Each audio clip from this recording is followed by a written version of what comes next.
அது மேடம்காக ஒருத்தர் ஒரு புடவையை செலக்ட் பண்ணார் இல்லையா, அந்த புடவை தோ இந்த மேடம்க்கு ரொம்ப பிடிச்சு போச்சான். அதனால அதை நீங்க விட்டு கொடுக்க முடியுமான்னு கேட்கலான்னு வந்திருக்காங்க. என்னடா அது? டேய், எது வந்தாலும் நான் சமாளிச்சுக்கிறேன். நீ அவங்க கண்ணில் படாம போ. டேய் போடா, போ போ, நீ போ. பாத்துக்கூடா. மேடம், நீங்க இந்த புடவை தானே கேட்டீங்க? ஆமா. பாத்தீங்களா மேடம், இது எவ்வளவு சூப்பரான புடவைன்னு நான் சொன்னப்போ நீங்க நம்பல இல்ல. இப்ப பாருங்க, இந்த புடவை இன்னொருத்தர் செலக்ட் பண்ணிருந்தாலும் பரவாயில்ல, எங்களுக்கு வேணும்னு இந்த கஸ்டமர் கேட்டு வந்து நிக்கிறாங்க. இந்த புடவை அவங்களுக்கு பிடிச்சிருந்தா அவங்களே எடுத்துக்க சொல்லுங்க. ஏ ஆனந்தி, என்னடி பேசுற? அது உனக்காக எடுத்தது.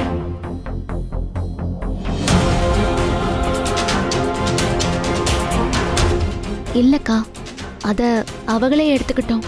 நான் வேற புடவை எடுத்துக்கிறேன். ஏ ஆனந்தி, நீங்க அவங்களுக்கே கொடுத்துருங்க. அப்படியெல்லாம் யாரும் விட்டு கொடுத்து நாங்க வாங்கணும்னு அவசியம் இல்ல. துளசி, உனக்கு இதே புடவை தான் வேணுமா என்ன? இல்லத்த, அந்த புடவை ட்ரையல் ரூம்ல பாக்கும்போது அந்த லைட்டுக்கு ஏதோ நல்லா இருந்த மாதிரி தெரிஞ்சது.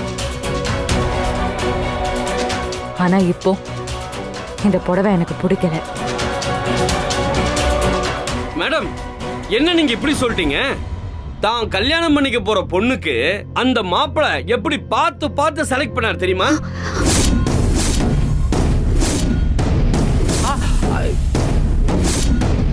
அது இவங்களுக்கு எவ்வளவு பொருத்தமா இருந்தது தெரியுமா? இத போய் பிடிக்கலன்றீங்க.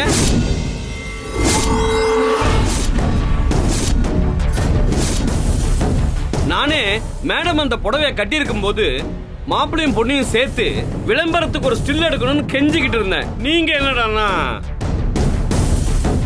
மாப்பிள்ளையா? அது யாரு?